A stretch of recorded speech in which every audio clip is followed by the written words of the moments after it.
ಆತ್ಮೀಯ ವಿದ್ಯಾರ್ಥಿಗಳೇ, ಪ್ರಥಮ PUC ಸಮಾಜಶಾಸ್ತ್ರ ವಿಷಯದ ಆನ್ಲೈನ್ ಕ್ಲಾಸಿಗೆ ಸ್ವಾಗತ. ಕಳೆದ ಅವಧಿಯಲ್ಲಿ ನಾವು ಅಧ್ಯಾಯ 4 ಸಂಸ್ಕೃತಿ ಮತ್ತು ಸಾಮಾಜಿಕರಣದ ಬಗ್ಗೆ ಚರ್ಚೆ ಮಾಡ್ತಾಯಿದ್ವಿ. ಇಲ್ಲಿ ಸಂಸ್ಕೃತಿಯ ಅರ್ಥ, ವ್ಯಾಖ್ಯೆಗಳು ಜೊತೆಗೆ ಸಂಸ್ಕೃತಿಯ ಲಕ್ಷಣಗಳನ್ನು ನಾವು ಚರ್ಚೆ ಮಾಡಿದ್ವಿ. ತದನಂತರ ಇವತ್ತು ಸಂಸ್ಕೃತಿಯ ವಿಧಗಳು ಅಂತಕ್ಕಂಥ ಮುಂದುವರೆದ ಭಾಗವಾಗಿ ಇವತ್ತು ನಾವು ಗಮನಿಸೋಣ. ಸಂಸ್ಕೃತಿಯ ವಿಧಗಳಲ್ಲಿ ಮುಖ್ಯವಾಗಿ ನಾವು ಸಂಸ್ಕೃತಿ ಇದು ಮಾನವ ಗಳಿಸಿದ ಭಾಷೆ, ನಂಬಿಕೆ, ಕಲೆ, ನೈತಿಕ ನಿಯಮ, ಆಲೋಚನೆ, ಲೋಕರೂಢಿ ಇತ್ಯಾದಿಗಳ ಒಟ್ಟು ಸಮಷ್ಟಿಯನ್ನು ಸಂಸ್ಕೃತಿ ಅಂತೀವಿ ಅಂತಕ್ಕಂಥದ್ದನ್ನು ಕಳೆದ ನಾವು ನೋಡಿದ್ವಿ. ಸಮಾಜದ ಸದಸ್ಯನಾಗಿದ್ದುಕೊಂಡು ಕಲಿತಂಥ ಎಲ್ಲ ಅಂಶಗಳನ್ನು ಇದು ಒಳಗೊಂಡಿರ್ತದೆ. ಹೀಗಾಗಿ ಅಕ್ಬರ್ ಮತ್ತು ನಿಮ್ಕಾಫ್ ಅವರು ಸಂಸ್ಕೃತಿಯ 2 ಪ್ರಕಾರಗಳನ್ನು ತಿಳಿಸಿದ್ದಾರೆ. ಅದರಲ್ಲಿ ಮೊದಲನೇದು ಭೌತ ಸಂಸ್ಕೃತಿ, ಇನ್ನೊಂದು ಅಭೌತ ಸಂಸ್ಕೃತಿ.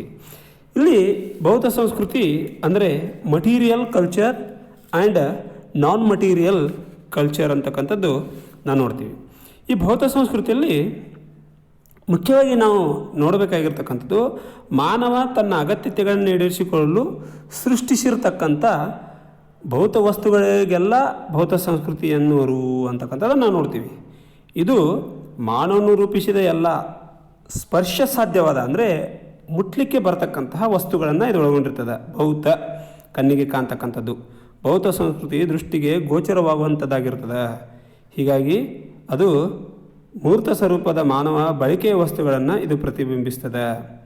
ಉದಾಹರಣೆಗೆ ಭೌತ ಸಂಸ್ಕೃತಿಯಲ್ಲಿ ಮಾನವನು ನಿರ್ಮಿಸಿಕೊಂಡಿರ್ತಕ್ಕಂಥದ್ದು ಮಾನವ ನಿರ್ಮಿತವಾದ ಮನೆ, ಕಟ್ಟಡ, ಯಂತ್ರೋಪಕರಣಗಳು, ವಾಹನ, ಹಣ, ಬ್ಯಾಂಕು, ವೈಜ್ಞಾನಿಕ ಸಾಧನೆಗಳು ಇತ್ಯಾದಿ. ಇಲ್ಲಿ ಭೌತ ಸಂಸ್ಕೃತಿಯನ್ನು ನಾಗರಿಕತೆ ಅಂತೂ ಕೂಡ ಕರೀತಾರೆ.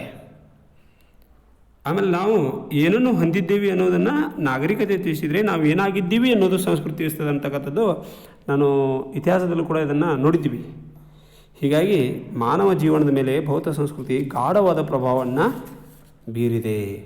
ಇಷ್ಟು ಈ ಭೌತ ಸಂಸ್ಕೃತಿಯ ಬಗ್ಗೆ ನಾವು ಗಮನಿಸ್ಬೋದು. ಇನ್ನು 2ನೇ ಪ್ರಕಾರ ಅಭೌತ ಸಂಸ್ಕೃತಿ. ಈ ಅಭೌತ ಸಂಸ್ಕೃತಿಯಲ್ಲಿ ಮುಖ್ಯವಾಗಿ ಸ್ಪರ್ಶ ಸಾಧ್ಯವಿಲ್ಲದ ಎಲ್ಲ ವಸ್ತುಗಳನ್ನು ಈ ವರ್ಗದಲ್ಲಿ ಹಾಕಲಾಗಿದೆ. ಉದಾಹರಣೆಗೆ ಭಾಷೆ, ಇದನ್ನು ಮುಟ್ಲಿಕ್ಕೆ ಆಗೋದಿಲ್ಲ. ನಂಬಿಕೆ, ಮೌಲ್ಯ, ಹವ್ಯಾಸಗಳು, ಸಂಸ್ಕಾರಗಳು ಮತ್ತು ಆಚರಣೆಗಳು, ಆಲೋಚನೆಗಳು, ಆದರ್ಶಗಳು ಇತ್ಯಾದಿಗಳನ್ನು ಈ ಪ್ರವರ್ಗದಲ್ಲಿ ಸೇರಿಸಲಾಗಿದೆ. ಆದ್ದರಿಂದ ಭೌತ ಸಂಸ್ಕೃತಿ ಮಾನವನ ಮೌಲ್ಯಗಳ ಭಾವನಾತ್ಮಕ ಮತ್ತು ಮಾನಸಿಕ ಅಂಶಗಳನ್ನು ಇದು ಒಳಗೊಂಡಿರ್ತದೆ. ಹೀಗಾಗಿ ಒಂದು ಜನಾಂಗದ ಅಂತರಾತ್ಮವನ್ನು ಇದು ಪ್ರತಿನಿಧಿಸ್ತದೆ. ಭೌತ ಸಂಸ್ಕೃತಿಯು ಹಾಗೆ ಅಭೌತ ಸಂಸ್ಕೃತಿ ಮಾನವನ ಮೇಲೆ ಬಹಳವಾದ ಪ್ರಭಾವವನ್ನು ಬೀರುತ್ತದೆ. ಅತ್ಯಂತ ಗಾಢ ಪರಿಣಾಮ ಒಂದು ಪ್ರಭಾವ ಅಂತ ಹೇಳ್ಬೋದು. ಹೀಗಾಗಿ ಅಭೌತ ಸಂಸ್ಕೃತಿ ಮತ್ತು ಭೌತ ಸಂಸ್ಕೃತಿಯು ಮುಖ್ಯವಾಗಿರ್ತಕ್ಕಂಥ 2 ಪ್ರಕಾರಗಳು. ತದನಂತರ ಇನ್ನೂ ಕೆಲವೊಂದಿಷ್ಟು ಸಮಾಜಶಾಸ್ತ್ರಜ್ಞರು ಸಂಸ್ಕೃತಿ ಕೆಲವು ಪ್ರಕಾರಗಳನ್ನು ತಿಳಿಸಿದ್ದಾರೆ. ಉನ್ನತ ಸಂಸ್ಕೃತಿ, ಜನಪದ ಸಂಸ್ಕೃತಿ, ಸಮೂಹ ಸಂಸ್ಕೃತಿ, ಜನಪ್ರಿಯ ಸಂಸ್ಕೃತಿ, ಉಪಸಂಸ್ಕೃತಿ. ಅಷ್ಟೊಂದು ಇದು ಮಹತ್ವದಾಗಿರ್ತಕ್ಕಂಥ ಅಂಶ ನಿಮ್ಮ ಸಿಲೆಬಸ್ಗೆ ಸಂಬಂಧಪಟ್ಟದ್ದಲ್ಲ. ಇನ್ನು ಇನ್ನೊಂದು ಕಾನ್ಸೆಪ್ಟನ್ನು ನಾವು ಇವತ್ತಿನ ದಿನ ಇಲ್ಲಿ ಚರ್ಚೆ ಮಾಡ್ತೀವಿ. ಸಾಂಸ್ಕೃತಿಕ ಹಿಂಬೇಳಿಕೆ ಅಂದರೆ ನಮಗೆ ಭೌತ ಸಂಸ್ಕೃತಿ ಮತ್ತು ಅಭೌತ ಸಂಸ್ಕೃತಿ 2 ಪ್ರಕಾರಗಳು. 2 ಪ್ರಕಾರದಲ್ಲಿ ಯಾವ್ಯಾವ ಅಂಶಗಳು ಬರುತ್ತೆ ಅಂತಕ್ಕಂಥದ್ದನ್ನು ನಾವು ನೋಡಿದ್ವಿ. ಭೌತ ಸಂಸ್ಕೃತಿ ಇದು ಕಣ್ಣಿಗೆ ಕಾಣ್ತಕ್ಕಂಥ ವಸ್ತುಗಳನ್ನು ಒಳಗೊಂಡಿರ್ತದೆ. ಅಭೌತ ಸಂಸ್ಕೃತಿ ಸ್ಪರ್ಶಕ್ಕೆ ಅಸಾಧ್ಯವಾದ ವಸ್ತುಗಳನ್ನು ಅದು ವಸ್ತು ಅಂತೀವಿ ಅಂಶಗಳನ್ನು ಒಳಗೊಂಡಿರ್ತದೆ. ಹೀಗಾಗಿ ಅದು ಭೌತ ಮತ್ತು ಅಭೌತ ಸಂಸ್ಕೃತಿ ಅಂತಕ್ಕಂಥದ್ದನ್ನು 2 ಅಂಶ ನೋಡ್ತೀವಿ. ಇನ್ನು ಸಾಂಸ್ಕೃತಿಕ ಹಿಂಬೇಳಿಕೆ, ಕಲ್ಚರಲ್ ಲಾಗ್ ಅಂತಕ್ಕಂಥದ್ದು. ಈ ಸಾಂಸ್ಕೃತಿಕ ಹಿಂಬೇಳಿಕೆ ಅಂತಕ್ಕಂಥ ಪರಿಕಲ್ಪನೆಯನ್ನು ನಾವು ಮುಖ್ಯವಾಗಿ ಈ ಸಂಸ್ಕೃತಿ ಅಧ್ಯಾಯದಲ್ಲಿ ನೋಡುವುದು. ಈ ಕಲ್ಪನೆಯಲ್ಲಿ ಸಂಸ್ಕೃತಿಯಲ್ಲಿ ಒಂದು ಭಾಗಕ್ಕೆ ಹೋಲಿಸಿದಾಗ ಮತ್ತೊಂದು ಭಾಗದಲ್ಲಿ ಕುಂಠಿತ ಚಲನೆಯನ್ನು ಸೂಚಿಸ್ತದೆ. ಸಂಸ್ಕೃತಿ ಹಿಂಬೇಳಿಕೆ ಅಂದರೆ ಇದೆ ಅಭೌತ ಸಂಸ್ಕೃತಿಯು ಭೌತ ಸಂಸ್ಕೃತಿಯು ಪ್ರಗತಿ ಹೊಂದಿ ಅಭೌತ ಸಂಸ್ಕೃತಿ ಆ ಪ್ರಗತಿಗೆ ತಕ್ಕಂತೆ ಹೊಂದಿಕೊಳ್ಳಲಾಗದೇ ಇದ್ದಂಥ ಸಂದರ್ಭದಲ್ಲಿ ನಾವು ಕಲ್ಚರಲ್ ಗ್ಯಾಪನ್ನು ನೋಡ್ತೀವಿ, ಲ್ಯಾಗನ್ನು ನೋಡ್ತೀವಿ. ಅಂದರೆ ಯಾವುದೋ ಒಂದು ಸಂಸ್ಕೃತಿ 2 ಪ್ರಕಾರದಲ್ಲಿ ಯಾವುದೋ ಒಂದು ಪ್ರಗತಿ ಹೊಂದಿ ಆ ಪ್ರಗತಿಗೆ ಇನ್ನೊಂದು ಭಾಗ ಹೊಂದಿಕೊಳ್ಳಿಕ್ಕೆ ಆಗದೇ ಇದ್ದಂಥ ಸಂದರ್ಭದಲ್ಲಿ ನಾವು ಭೌತ ಮತ್ತು ಅಭೌತ ಈ ಸಂಸ್ಕೃತಿಯಲ್ಲಿ ಆಗಿರ್ತಕ್ಕಂಥ ಈ ವ್ಯತ್ಯಾಸವನ್ನು ಸೂಚಿಸಲಿಕ್ಕೆ ಪರಿಕಲ್ಪನೆಯನ್ನು ಬಳಸಲಾಗಿದೆ. ಇಲ್ಲಿ ಅಕ್ಬರ್ನ್ ಅವರ ಅಭಿಪ್ರಾಯ ಪಡುವಂತೆ ಭೌತ ಸಂಸ್ಕೃತಿಯಲ್ಲಿನ ಎಲ್ಲ ತ್ವರಿತ ಆವಿಷ್ಕಾರಗಳಿಗೆ ಅಭೌತ ಸಂಸ್ಕೃತಿ ಕೂಡಲೇ ಪ್ರತಿಕ್ರಿಯಿಸುವುದಿಲ್ಲ. ಭೌತಿಕ ಬದಲಾವಣೆಗೆ ತನ್ನನ್ನು ಹೊಂದಿಕೊಳ್ಳುವುದು ಅಭೌತ ಸಂಸ್ಕೃತಿ ಸಾಧ್ಯವಾಗದೇ ಇದ್ದಾಗ ಇವೆರಡರ ನಡುವೆ ಒಂದು ಕಂದಕ ಉಂಟಾಗ್ತದೆ. ಆ ಕಂದಕವನ್ನು ಭೌತ ಅಭೌತ ಸಂಸ್ಕೃತಿ ನಡುವಿನ ಇದನ್ನು ಸೂಚಿಸಲಿಕ್ಕೆ ಸಾಂಸ್ಕೃತಿಕ ಹಿಂಬೇಳಿಕೆ ಅಂತೇಳಿ ನಾವು ಕರಿತೀವಿ ಅಂತೇಳಿ ಅವ್ರು ಹೇಳ್ತಾರೆ. ಇಲ್ಲಿ ಅಕ್ಬರ್ನವರು ಹೇಳಿದಂತೆ ಅಸಮ ವೇಗದಲ್ಲಿ ಬದಲಾಗುವ ಸಂಸ್ಕೃತಿಯ ಪರಸ್ಪರ ಸಂಬಂಧಿತ ಭಾಗಗಳ ನಡುವೆ ಇರುವ ಪ್ರಯಾಸವನ್ನು ಸಾಂಸ್ಕೃತಿಕ ಹಿಂಬೇಳಿಕೆ ಅಂತೇಳಿ ಕರೀತಾರೆ. ಏನೇ ಇರಲಿ, ನಿಧಾನಗತಿಯಲ್ಲಿ ಬದಲಾಗುವ ಭಾಗ ಇನ್ನೊಂದರ ಹಿಂದೆ ಬೀಳತಕ್ಕಂಥದ್ದನ್ನು ಇದು ಸೂಚಿಸ್ತದೆ. ಈಗ ಉದಾಹರಣೆ ನೋಡಿ, ಭೌತ ಸಂಸ್ಕೃತಿಯಲ್ಲಿ ಉಂಟಾದ ತ್ವರಿತ ಆವಿಷ್ಕಾರಗಳಿಗೆ ತನ್ನನ್ನು ಹೊಂದಿಕೊಳ್ಳಲು ಅಭೌತ ಸಂಸ್ಕೃತಿ ವಿಫಲಗೊಂಡಾಗ ಇವುಗಳ ನಡುವೆ ಒಂದು ಅಂತರ ಏರ್ಪಡ್ತದೆ.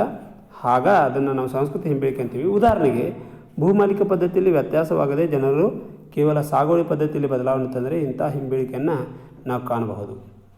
ಆಧುನಿಕ ಸಮಾಜದಲ್ಲಿ ಹೊಂದಿಕೆಯ ಸಮಸ್ಯೆ ಎಂದರೆ ಅಭೌತ ಸಂಸ್ಕೃತಿ ಅಂಶಗಳನ್ನು ಭೌತ ಸಂಸ್ಕೃತಿ ಅಂಶಗಳಿಗೆ ಹೊಂದಿಸುವುದೇ ಆಗಿದೆ ಅಂತಕ್ಕಂಥದ್ದು ಅವ್ರು ಹೇಳ್ತಾರೆ. ಇನ್ನು ಅಭೌತ ಮತ್ತು ಭೌತ ಸಂಸ್ಕೃತಿಗೆ ನಿಮಗೆ ಬೆಸ್ಟ್ ಎಕ್ಸಾಂಪಲನ್ನು ನಾವು ನಿಮ್ಗೆ ಕೊಡ್ಬೋದು. ಭೌತಿಕ ವಸ್ತುಗಳಲ್ಲಿ ಪರಿವರ್ತನೆ ಆದಾಗ ಇವತ್ತಿನ ಒಂದು ಜೀವನ ಶೈಲಿಯಲ್ಲಿ ಆಗಿರ್ತಕ್ಕಂಥ ಬದಲಾವಣೆ, ಜೀನ್ಸ್ ಪ್ಯಾಂಟ್ ಇರ್ಬೋದು, ಶರ್ಟ್ ಇರ್ಬೋದು, ಇವುಗಳನ್ನ ತೊಡಲಿಕ್ಕೆ ಇಚ್ಛೆ ಪಡ್ತಕ್ಕಂಥ ಯುವ ಜನತೆಗೆ ಅದನ್ನು ಅಥವಾ ಕಂಪ್ಯೂಟರ್ ಜ್ಞಾನ, ಇವತ್ತು ಟೆಕ್ನಾಲಜಿಯಲ್ಲಿ ಮುಂದುವರೆದಿರ್ತಕ್ಕಂಥ ಕಂಪ್ಯೂಟರ್ ಒಂದು ಆವಿಷ್ಕಾರಗಳು, ಯಂತ್ರೋಪಕರಣಗಳು, ಹೊಸ ಹೊಸ ಯಂತ್ರೋಪಕರಣಗಳ ಆವಿಷ್ಕಾರ ಸಮಾಜದಲ್ಲಿ ಕೆಲವೊಂದಿಷ್ಟು ಜನ ಅದರ ಬಗ್ಗೆ ಜ್ಞಾನ ಹೊಂದಿದೇ ಇದ್ದಾಗ ಅದನ್ನು ಬಳಸಲಿಕ್ಕೆ ನಿರಾಕರಿಸ್ತಾರೆ. ಹೀಗಾಗಿ ಇವತ್ತಿನ ಕೆಲವೊಂದಿಷ್ಟು ಮುಂದುವರಿದ ಮೌಲ್ಯಗಳು ಹಾಗೂ ಮೊದಲಿನ ಸಾಂಪ್ರದಾಯಿಕ ಮೌಲ್ಯಗಳ ನಡುವೆ ವ್ಯತ್ಯಾಸ ಉಂಟಾಗ್ತದೆ. ಅಂದರೆ ಇವತ್ತಿನ ಒಂದು ಟ್ರೆಡಿಷನ್ಗೆ ಕೆಲವೊಂದಿಷ್ಟು ಜನ ಅಂದರೆ ನಮ್ಮ ಗುರು ಹಿರಿಯರು ಅದಕ್ಕೆ ಹೊಂದ್ಕೊಳ್ಳಿಕ್ಕೆ ಆಗದೇ ಇದ್ದಂಥ ಸಂದರ್ಭದಲ್ಲಿ ಉಂಟಾಗತಕ್ಕಂಥ ಒಂದು ಗ್ಯಾಪ್, ಅದನ್ನು ನಾವು ಸಾಂಸ್ಕೃತಿಕ ಹಿಂಬೇಳಿಕೆ ಅಂತಕ್ಕಂಥದ್ದನ್ನು ಗಮನಿಸ್ಬೋದು. ಇಲ್ಲಿ ಮುಖ್ಯವಾಗಿ ಇಷ್ಟು ಸಂಸ್ಕೃತಿಗೆ ಸಂಬಂಧಪಟ್ಟಿರ್ತಕ್ಕಂಥ ಒಂದು ಅಂಶ. ಇದೇ ಅಧ್ಯಾಯದಲ್ಲಿ ಸಾಮಾಜೀಕರಣ ಅಂತಕ್ಕಂಥದ್ದು ಒಂದು ಅಂಶ ಬರ್ತದೆ, ಪರಿಕಲ್ಪನೆ. ಈ ಸಾಮಾಜೀಕರಣ ಅಂದರೆ ಏನು, ಆ ಸಾಮಾಜೀಕರಣದ ಹಿನ್ನೆಲೆಯಾಗಿ ನಾವು ಕೆಲವೊಂದಿಷ್ಟು ಅಂಶಗಳನ್ನಲ್ಲಿ ನೋಡೋಣ. ಇಲ್ಲಿ ಸೋಷಲೈಜೇಷನ್ ಅಂತಕ್ಕಂಥದ್ದು ಒಂದು ಪರಿಕಲ್ಪನೆ ಇದೆ ನಿಮಗೆ. ಜೈವಿಕ ಅರ್ಥದಲ್ಲಷ್ಟೇ ವ್ಯಕ್ತಿ ಹುಟ್ಟಿನಿಂದ ಮಾನವ, ಕೇವಲ ಮನುಷ್ಯ ಹುಟ್ಟಿದಾಗ ರಕ್ತ ಮಾಂಸಗಳ ಮುದ್ದೆಯಾಗಿರ್ತಾನೆ. ಹೀಗಾಗಿ ಜೈವಿಕ ಅಗತ್ಯತೆಗಳೊಂದಿಗೆ ಮಾನವ ಶಿಶು ಈ ಪ್ರಪಂಚಕ್ಕೆ ಬರ್ತದೆ. ಕ್ರಮೇಣ ಅವನು ಸಮಾಜದ ಜೀವಿಯನ್ನಾಗಿ ರೂಪಿಸಲಾಗ್ತದೆ. ಆ ಒಂದು ರಕ್ತ ಮಾಂಸಗಳ ಮುದ್ದೆಯಾಗಿರ್ತಕ್ಕಂಥ ಒಂದು ಮಗು ಈ ಸಮಾಜದಲ್ಲಿ ಸಾಮಾಜಿಕ ಜೀವಿಯಾಗಿ ಪರಿವರ್ತನೆ ಹೊಂದುವುದನ್ನು ಸೂಚಿಸಲಿಕ್ಕೆ ಸಾಮಾಜೀಕರಣ ಅಂತಕ್ಕಂಥ ಒಂದು ಪರಿಕಲ್ಪನೆಯನ್ನು ಬಳಸಲಾಗಿದೆ ಅಂತ ಹೇಳ್ತಾರೆ. ಅಂದರೆ ಆ ವ್ಯಕ್ತಿ ಸಮಾಜ ಜೀವನಾಗಿ ರೂಪಿಸಲಾಗತಕ್ಕಂಥ ವ್ಯಕ್ತಿ ನಡೆದುಕೊಳ್ಳುವ, ಆಲೋಚಿಸುವ ಸಾಮಾಜಿಕ ಕ್ರಮಗಳನ್ನು ಅವನು ಕಲಿತಾನೆ. ಸಮೂಹ ಜೀವನದಲ್ಲಿ ಅವನು ಭಾಗವಹಿಸುತ್ತಾನಾಗಿ ಅವನಲ್ಲಿ ವ್ಯಕ್ತಿತ್ವ ಮೂಡಿ ಬರ್ತದೆ. ಇತರರ ಜೊತೆಗಿನ ಸಂಬಂಧದಲ್ಲಿ ವ್ಯಕ್ತಿ ಆಲೋಚನೆಗಳು, ಹವ್ಯಾಸಗಳು, ಅಭಿವ್ಯಕ್ತಿಗಳು, ಪ್ರಮಾಣಕಗಳು ಇತ್ಯಾದಿಗಳನ್ನು ಅವನು ಪಡೆದುಕೊಳ್ತಾನೆ. ಒಟ್ಟಿನಲ್ಲಿ ಸಮಾಜದಲ್ಲಿ ತನಗೆ ಅವಶ್ಯಕ ಇರತಕ್ಕಂಥ ಕೆಲವೊಂದಿಷ್ಟು ಅಂಶಗಳನ್ನು ಅವನು ಪ್ರತಿನಿತ್ಯ ಕಲಿಯತೊಡಗುತ್ತಾನೆ. ಹೀಗಾಗಿ ಈ ಅನನ್ಯ ಕ್ರಿಯೆಯಲ್ಲಿ ಆ ವ್ಯಕ್ತಿ ತನ್ನದೇ ಆದ ಅಭಿರುಚಿ ಮತ್ತು ಮೌಲ್ಯಗಳು ಇತ್ಯಾದಿಗಳನ್ನು ಹೊಂದಿದ ಮಾನವ ಜೀವಿಯಾಗಿ ಅವನು ಬದಲಾಗ್ತಾನೆ ಅಂತಿರ್ತಾರೆ. ಈ ಪರಿವರ್ತನೆ ಪ್ರಕ್ರಿಯೆಯಲ್ಲಿ ಸಮಾಜ ಮುಂದುವರಿಯುವುದು ಸಾಧ್ಯವಿಲ್ಲ, ಸಂಸ್ಕೃತಿ ಕೂಡ ಇರಲಾರದು ಮತ್ತು ವ್ಯಕ್ತಿ ಕೂಡ ಸಾಮಾಜಿಕ ಮಾನವನಾಗಲಾರ. ಈ ಪ್ರಕ್ರಿಯೆ ಇಲ್ಲದೇ ಆಗಿದ್ದಂಥ ಸಂದರ್ಭದಲ್ಲಿ ಇಂಥ ಪರಿವರ್ತನೆ ಪ್ರಕ್ರಿಯೆಯನ್ನು ಸಾಮಾಜೀಕರಣ ಅಂತೀವಿ ಅಂತ ಹೇಳ್ತಾರೆ. ಅಂದರೆ ಸಿಂಪಲಾಗಿ ಹೇಳ್ತಕ್ಕಂಥ ಒಂದು ಅಂಶ ಅಂದರೆ ಜೈವಿಕ ಜೀವಿಯನ್ನು ಸಮಾಜ ಜೀವಿಯಾಗಿ, ವ್ಯಕ್ತಿಯನ್ನು ಸಾಮಾಜಿಕ ವ್ಯಕ್ತಿಯನ್ನಾಗಿ ಬದಲಿಸುವ ಪ್ರಕ್ರಿಯೆಯನ್ನೇ ಸಾಮಾಜೀಕರಣ ಎಂದು ಅರ್ಥೈಸ್ಬೋದು. ಏನೂ ಅರಿಯದೇ ಇರತಕ್ಕಂಥ ಒಂದು ನವಜಾತ ಶಿಶುವನ್ನು ಸಮಾಜದ ವ್ಯಕ್ತಿಯನ್ನಾಗಿ, ಸಮಾಜದ ಜೀವಿಯನ್ನಾಗಿ ಮಾಡ್ತಕ್ಕಂಥ ಒಂದು ಪ್ರಕ್ರಿಯೆಯನ್ನು ಸಾಮಾಜೀಕರಣ ಅಂತೀವಿ. ಯಾಕಂದರೆ ಮನುಷ್ಯ ಹುಟ್ಟಿನಿಂದ ಸಾಯುವವರೆಗೆ ಒಂದಿಲ್ಲ ಒಂದು ಅಂಶವನ್ನು ಇತರರೊಂದಿಗೆ, ಸಮಾಜದಿಂದ ಅಥವಾ ತನ್ನ ಸಹಪಾಠಿಯಿಂದ, ತನ್ನ ನೆರೆಹೊರೆಯಿಂದ, ತನ್ನ ಇನ್ನಿತರ ಕೆಲವೊಂದಿಷ್ಟು ವ್ಯವಸ್ಥೆಯಿಂದ ಕಲಿತಾನೆ. ಆ ಕಲಿಕೆಯನ್ನು ಅವನು ತನ್ನ ಜೀವನದಲ್ಲಿ ಅಳವಡಿಸ್ಕೊಂಡು ಬದುಕಲಿಕ್ಕೆ ಪಡುತ್ತಾನೆ. ಹೀಗಾಗಿ ಆ ಸಾಮಾಜೀಕರಣ ಅಂತಕ್ಕಂಥದ್ದು ಅಲ್ಲಿ ನಿರಂತರವಾದ ಪ್ರಕ್ರಿಯೆಯಾಗಿರುತ್ತದೆ. ಈ ಸಾಮಾಜೀಕರಣ ಅಂತಕ್ಕಂಥ ಪರಿಕಲ್ಪನೆಗೆ ಅನೇಕ ಸಮಾಜಶಾಸ್ತ್ರಜ್ಞರು ತಮ್ಮದೇ ಆಗಿರ್ತಕ್ಕಂಥ ಒಂದು ವ್ಯಾಖ್ಯಾನವನ್ನು ಅಲ್ಲಿ ನೀಡಲಿಕ್ಕೆ ಅವರು ಪ್ರಯತ್ನಿಸಿದರು. For example, Harry M Johnson ಅಂತಕ್ಕಂಥವ್ರು ಒಂದು ಮಾತು ಹೇಳ್ತಾರೆ ಈ ಸಾಮಾಜೀಕರಣದ ಕುರಿತು. ಈ ರೀತಿ ಡೆಫಿನೇಷನ್ ಹೇಳ್ತಾರೆ: ಸಾಮಾಜಿಕ ಪಾತ್ರಗಳನ್ನ ನಿರ್ವಹಿಸಲು ಪಾತ್ರಧಾರಿಯನ್ನು ಸಮರ್ಥವನ್ನಾಗಿಸುವ ಕಲಿಕೆಯೇ ಸಾಮಾಜೀಕರಣ.